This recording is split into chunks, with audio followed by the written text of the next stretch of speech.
I'm missing your body, missing your eyes, I'm missing the way you look at me. Well, you never love me, you never love me. What do you break my in peace? And I cry for your love, and I'm hearing your voice calling me one more time. I'll never call your phone, baby, oh baby. I would never. 네, 안녕하세요. 도사 이승태 TV의 이승태 변호사입니다. 제가 요즘에 상담하면서 선하지 보상이라는 얘기를 또 오랜만에 들어요. 여러분들 선하지가 뭔지 아세요? 선하지? 선하지 보상이라고 하는 게요. 선, 그러니까 말 그대로 줄, 선하, 선 밑에 있는 땅 보상하는 거예요. 한분들이 옛날에 우리가 송전선 따라다니는 사람들 전선 따라다닌다고 얘기를 했었거든, 우리가요. 송전선 따라다닌다고. 왜냐하면 예전에는 이게 선하지 보상이 잘 이루어지지 않았었어요. 그러니까 고압선을 이제 나라에서 필요해서 고압선을 이렇게 설치를 하잖아요. 그러면 그냥 지상으로 올라가니까, 지상으로 지나가니까 그냥 한전에서 막 설치를 했던 거죠. 우리의 토지 소유권은 지표면에만 미치는 게 아니에요. 제 땅이 이게 제 땅이잖아요. 제 땅, 그 땅 위만 밟으면 안 되는 게 아니라 땅 지하도 마찬가지고 지상도 마찬가지예요. 그래서 우리가 이거를 갖다가 구분 지상권이라고 하거든요. 민법에는 내 토지의 소유권은 상하로 미친다예요. 그렇기 때문에 내 땅 밑으로 전철이 지나가? 이거 안 돼요. 이 경우에는 구분 지상권을 설정해서 그 밑에 내 땅을 사용하겠다는 동의를 받거나, 그래서 물권으로 등기부 등본에 내 땅 20m 밑에 터널이 지나간다, 이 부분에 대한 합의를 하도록 되어 있어요. 물론 그 토지 소유권이 어디까지 미치느냐, 그 부분에 대해서는 또 논란이 있습니다만, 그렇다고 100m, 200m 밑에까지 터널이 지나가는 것까지 막을 수 있겠네요. 그건 또 안 된다는 거예요. 그래서 우리가 실질적으로 내 토지 소유권이 미치는 범위에 대한 부분이 있는데, 적정하게 뭐 20m 밑에 만약에 터널이 지나간다, 그 안쪽으로, 그렇게 될 경우에는 실질적으로 보상을 해야 되는 거예요. 그 다음에 내 머리 위로 송전선이 지나간다? 헬기가 자꾸 왔다 갔다 한다? 그 경우도 지금 부당이득을 해주라고 하는 게 얼마 전에 나온 대법원 판결이기도 해요. 2016년도 판결인데, 헬기가 자꾸 내 땅 위로 지나가는 것만으로도 그 소음 때문에 그 양계장에 있는 닭이 죽거나, 아니면 또 토지 소유권 자체를 갖다가 상공으로 날아다니는 것도 배상하라는 판결이 있었어요. 그렇기 때문에 송전선이 지나가면 당연히 그 부분에 대해서는 기분도 나쁜데 내 땅을 왜 사용하느냐는 거예요. 그렇기 때문에 그건 배상하라는 게 맞는데, 지금 그 소송이 왜 갑자기 이런 전단지가 많이 날라오느냐, 대법원이 독특한 판결을 하나를 내려줬기 때문에 그래요. 그러니까 그거를 저희가 살펴보도록 하겠습니다. 기본적으로 우리가 송전용 전기설비라고 하는 것이 있는데, 이거는 전력 공급을 위해서 한전이 소유하고 있는 송전선로, 그 다음에 변압기, 개폐장치, 그 다음에 뭐 이런 전기 설비와 관련된 모든 집합체들이 있거든요. 뭐 모션이라는 것도 있고, 뭐 무효전력 보상 설비라는 것도 있고 한데, 이런 것들을 좌우한 송전용 전기 설비라고 하는데, 이런 설비들이 지상으로 지나갈 때는 보상해 주라라고 하는 게 송전설비 주변법에 나와 있는 거예요. 그래서 지금 여기에는 뭐라고 되어 있냐면, 전압이 만약에 34만 5천 볼트 이상인 지상 송전선로가 지나가는 선화지역 인근, 거기는 송전선로 주변 지역으로서 그 법률에 의해서 적용을 받고 또 일부 지원도 받을 뿐만 아니라 배상도 받을 수 있다는 거예요. 보상도.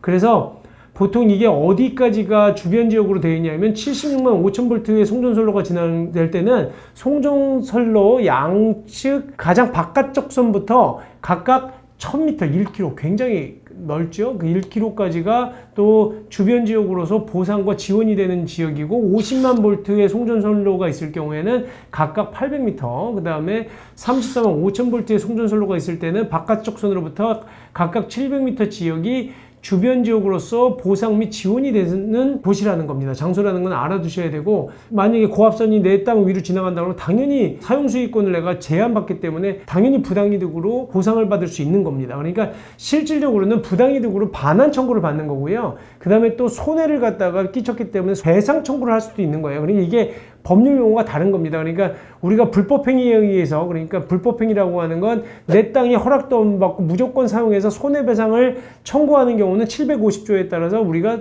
손해배상이라고 하고, 그 다음에 또 하나는 그냥 권한 없이 내 땅을 사용함으로 인해서 이득을 얻었다고 할 때는 우리가 또 이거를 갖다 부당이득 반환 청구라고 하는데, 이거는 청구하기는 권한, 우리가 뭘로 청구하느냐만 달라질 뿐이지 실질적으로 배상받는 건 거의 비슷해요.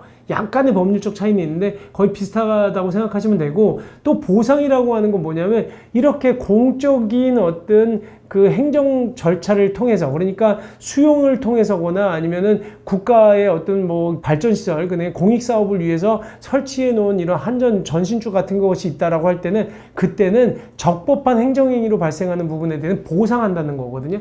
용어가 조금씩 다른데 거의 유사한 개념입니다. 그래서 우리가 당연히 재산권 침해, 송전선로가 지나감으로 인해서 피해를 입는 선화지는 당연히 재산권의 제약을 받기 때문에 배상 또는 보상을 받을 수 있다는 거고요. 그래서 기본적으로 한전은 어떻게 여태까지는 처리를 해왔냐면 자체 기준을 마련해서 용지 보상 기준을 만들었어요. 현재는 개정된 이제 전기사업법에 따라서 배상을 하는 건데 어떻게 보상을 해주냐 하면 선화지로서 손실 보상하는 면적을 기본적으로는 고압선 전선의 최외축으로부터 3m로 한정해서 보상을 해줬어요. 그렇다 보니까 이제 내가 사용 수익되는 범위는 그 3m보다 넘는 거예요. 그럴 경우에 어떻게 해야 되느냐가 문제가 됐던 거예요. 그래서 예전에 한때 이미 제가 예전에 변호사들이 한번 싹 다 쓸고 지나갔다 그랬잖아요. 그래서 그 변호사들이 쓸고 지나간다거나 아니면 미리 송전선을 새롭게 이제 개설하면서 한전에서 먼저 해준 곳에는 3m 내의 범위 내에서 보상해준다고 하는 지상권 설정을 해놓은 게 있어요. 구분지상권을 설정해서 내가 당신 땅을 얼마에 사용하겠다라고 하는 기간도 정해놓고 금전도 정해놓은 게 있습니다. 그래서 그 기간이 지나면 당연히 또 뭐 증액도 하기로 하는 그런 계약도 체결하고 그 등기부에 표시도 돼요. 근데 얼마 전에 그러니까 대법원 판결이 나오는 바람에 또다시 선화지 소송이 나오기 시작한 거예요. 그러니까 대법원이 뭐라고 했냐면 만약에 한전이 토지 상공에 대해서 일정한 사용 권한을 취득했다고 하더라도 토지 소유자의 사용이나 수익이 제한되는 상공이 있다면 이 부분에 대한 부분도 부당이득으로 반환해야 된다라고 해서 한전이 토지 상공에 대해서 일정한 사용 권한을 취득했다고 하더라도 아까 제가 얘기한 구분지상권을 설정해 놨어요. 미리. 그래서 3m까지 내가 뭐 사용하겠어라고 해서 지상권 설정까지 하고 돈까지 줬다고 하더라도 실제로 그 범위를 넘어가는 부분이 있으면 보상해 줘라. 그게 지금 부당이득으로 반환해라라는 게 대법원 판결이에요. 이 판결이 2022년도 12월 달에 나온 판결이기 때문에 그 이후에 갑자기 선화지 소송들이 증가한 거예요.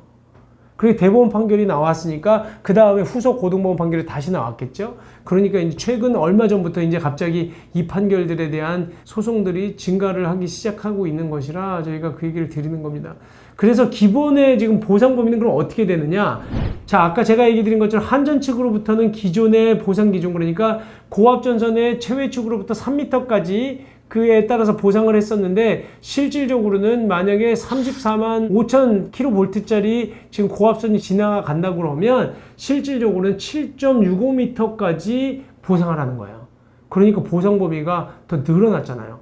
그리고 15만 4천 kV 고압선의 경우에는 4.78m까지 보상을 하는 거거든요. 그러니까 보상 기준이 실질적으로 3m보다 더 늘어났잖아요. 많게는 뭐 2점 몇 배가 늘어났으니까 나머지 부분 추가로 배상하라는 겁니다.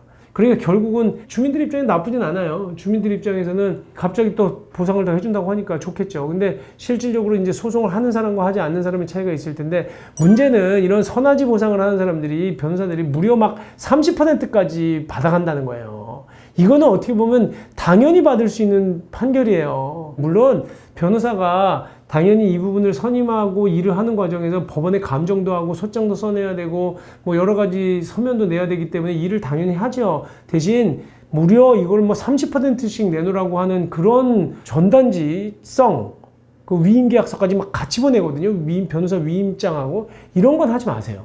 제가 볼 때 그거는 도가 지나친 겁니다. 그러면 내가 1억 원을 보상받으면 3천만 원을 내야 되는 건데 이거 너무 과하잖아요. 그러니까 이게 또 하나 실질적으로 얼마를 배상받을지 모르는 입장에서 좀 30%라는 변호사 보상은 거의 없어요. 제가 볼 때는. 그러니까 여태까지 아무리 위험성이 크더라도 뭐 사안에 따라 다르기 때문에 변호사 보수가 얼마가 적정한 거냐라고 얘기하기는 어렵지만 통상적으로 뭐 우리가 아주 그냥 기본적으로 변호사 보수를 착수금 500만 원에 성원보수 10% 원고 소송의 경우 이게 어떻게 보면 그냥 국룰처럼 예전에 변호사 업계부터 기본적으로 갖고 온 룰이에요. 그렇기 때문에 착수금을 안 받을 경우에는 성원보수가 올라가기도 하고 그 다음에 또 그 소송 비용을 부담을 어떻게 하느냐에 따라 달라지기도 하는데 그렇다고 해서 30% 내놔라 50% 내놔라 이런 거는 좀 드문 경우라는 거예요. 그러니까 이거에 너무 내 돈 안 들어간다고 나중에 주면 되지라고 했다가 다툼이 생기는 경우가 많아요. 그러니까 그리고 또 소송의 난이도를 보면서 줘야 되는데 이거는 좀 아니라는 생각이 들고, 여러분들 자관 여태까지 제가 얘기 드린 것처럼 대법원에서 작년도에 판결이 나오면서 선화지에서 일부 배상을 받으셨던 분들도